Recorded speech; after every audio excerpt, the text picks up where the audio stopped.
What's going on, boys and girls? What's up, world? Austin John Plays here, and today I'm going to be showing you guys how to cook the best recipes for food in Legend of Zelda Breath of the Wild. I'm not going to be talking about the bad foods or going over roasting food that's just throwing it on a fire without actually cooking it, or elixirs in this video because, let's face it, you want to save all those monster parts to get the dark armor. Am I right? Ha! Nope. Grab a cooking pot that magically fills with water and ingredients, and let's go.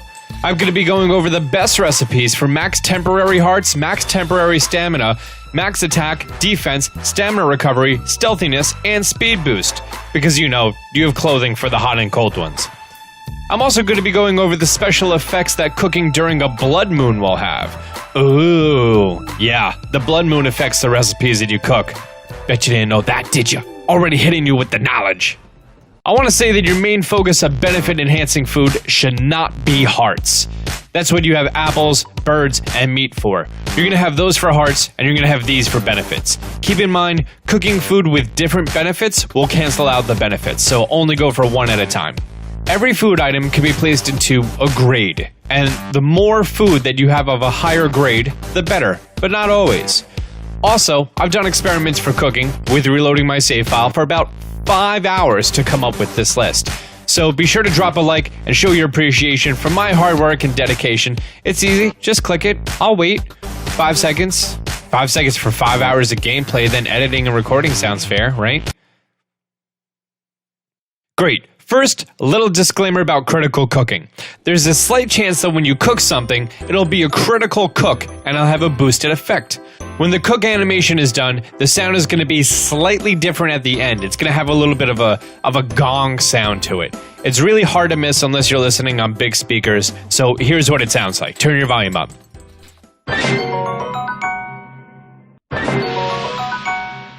Okay, now turn your volume down.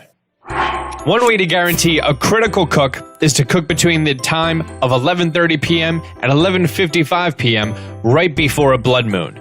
You can talk to this guy at the Dueling Peak stable to find out if a blood moon is going to happen that night. If you want to plan your cooking around a blood moon, which is recommended, then a full cycle is 8 in-game days, and a blood moon is randomly selected from those full moons. You could also guarantee a critical cook by adding a star fragment or a dragon's body part, but that takes up a cooking slot. So, okay, no further delays. First, mighty food.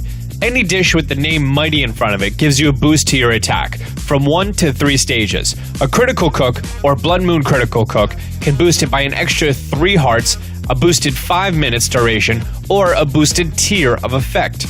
The only grade A food for mighty attack food is a mighty porgy. Each one that you cook will give you 2 hearts and 50 seconds of attack boosting.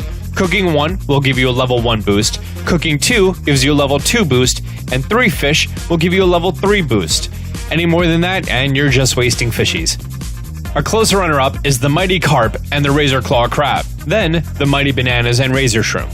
For the carp and the crab, they each restore 2 hearts when cooked and 50 seconds of effect. Cooking 1 will get you a level 1 boost, 2 are needed for a level 2 boost, but 4 are needed for a level 3 boost. Do keep in mind that you can mix and match any food with the same boosting benefits. Slightly behind the carp and the crab is the nana and the shroom. Both give you 1 heart each and 50 seconds of duration. You need to cook 3 for a level 2 effect, and you need to cook 4 for a level 5 effect. With that being said, you could cook a mighty porgy with any other 2 foods I mentioned for attack boosting and get a level 3. So doing that, you get the most out of your fishy. Or you do 2 mighty porgies and 3 mighty thistles for max time and power without wasting any second tier items. Next is tough food, and this is for a defense boost. It's going to be quite similar to the mighty category. All the food I'm going to mention in this category is going to give you 50 seconds per item. The best item is the armored porgy. You need 3 of these for a full tier 3 defense boost. Just below that is the armored carp and the iron shell crab. You'll need 2 for level 2 and 4 for level 3. Slightly below that is the iron shroom and fortified pumpkin. You're going to need 3 for level 2 and 4 for level 3. Likewise, you could cook an armored porgy with any other 2 foods I mentioned here for a defense boost and get it to level 3. Enduring. This is going to be for an extra stamina wheel, or 2. There are only 2 items found in this game that give you that bonus, and in order of awesomeness, the Endora Carrot and the Endora Shroom. Each of these recipes will replenish your stamina, so you should use them wisely when you're in a pinch. Each Endura carrot will give you 4 hearts and 40% of an additional stamina meter. So 2 for 4/5, 3 for 1 1/5, 4 for 1 3/5, 5 for 2 full stamina wheels. The Endura Shroom will only give you 1/5 of a stamina wheel until you cook 4, and then it's 2/5 of a stamina wheel. So Endura carrots are the best for stamina wheels. They can be found behind the Great Fairy near Kakariko Village. However, you may only want to cook 1 at a time. Each one that you eat is going to give you full restoration of your stamina wheel plus 2/5. Energizing is to replenish your lost stamina. Keep in mind that you cannot over-replenish your stamina, so you may not want max stamina regeneration. A grade A item for this is the Salmonoka Bass. Each one is going to restore 2 hearts, and cooking 1 replenishes 1 full stamina circle. 2 gives you 2 1/5 stamina circles, and 3 gets you 3 full circles. Below that is the Bright Eye Crab and Courser Bee Honey. Each one gives you 2/5 of a circle and 3/5 for every one after the first. So 2 for 1 circle, 3 for 1 3/5, 4 for 2 2/5, and 5 for 2 4/5. Staminella Shrooms restore a small amount, 1 for 1/5, 2 for 2/5, 3 for 4/5, 4 for 1, and 5, 1 2/5. I know it's weird, right? So for this, you may want to have lots of smaller items. Never cook more than 2 Salmonoka Bass, 2 Crab or Honey give you a full ring, and never cook more than 3 Staminella Shrooms. Next is Sneaky. The best item, bar none, is the Silent Princess. Each one that you cook is going to give you 2 hearts and 2 minutes of an effect. 2 are needed for level 2 and 3 are needed for level 3. This rare flower is found near the Great Fairy Fountains, the Master Sword, and other spiritually majestic areas. Below that is the Silent Shroom and Stealth Fin Trout. Every shroom is 1 heart, every fishy is 2 hearts. You need to get 3 for level 2 effect, and you need 5 for level 3 effect. So to optimize this, you would do 3 Silent Shrooms, or Trout, with a Silent Princess. Up next is Hasty. For this, it's all about the Fleet Lotus Seed. You need 3 for level 2, and 4 for level 3. The Rush Room is the only other item that provides a speed boost, but you need 5 of them to even hit level 2. So 3 shrooms and 2 seeds is going to give you a level 3 with max duration, so use your seeds sparingly. And last, but certainly not least, the recipe for extra temporary hearts. This one doesn't have a clear answer, because you can only have a max of 30 hearts in the game between your full hearts and temporary hearts. So at early levels, yeah, you'll be trying to max them out as much as possible, but later in the game, you'll need to cook your temporary hearts more strategically to utilize the ingredients the most.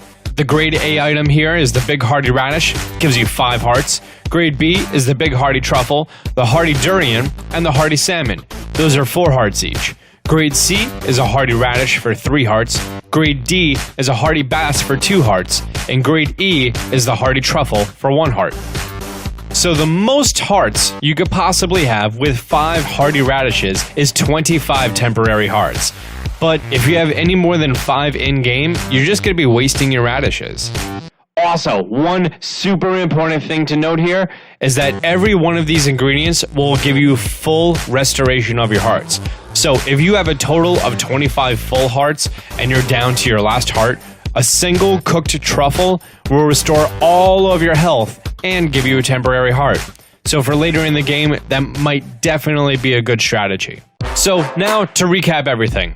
You want attack? 3 Mighty Porgies. And then for the other 2 slots, throw in some Mighty Thistles for max duration. Defense? 3 Armored Porgy and throw in 2 Armoranth for duration.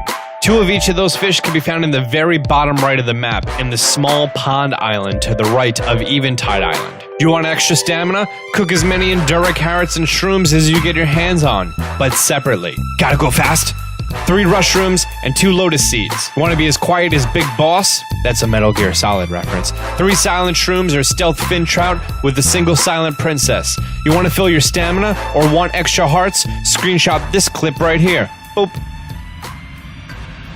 So there you have it, ladies and gentlemen, your official Austin John Plays cooking guide strategy for Legend of Zelda Breath of the Wild. Until I started writing this, I was just cooking stuff aimlessly.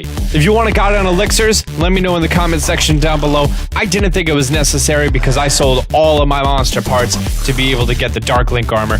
Let's see if we get this video to 5,000 likes. If you're new to the channel, be sure to subscribe and turn on notifications. Till next time, Austin John out.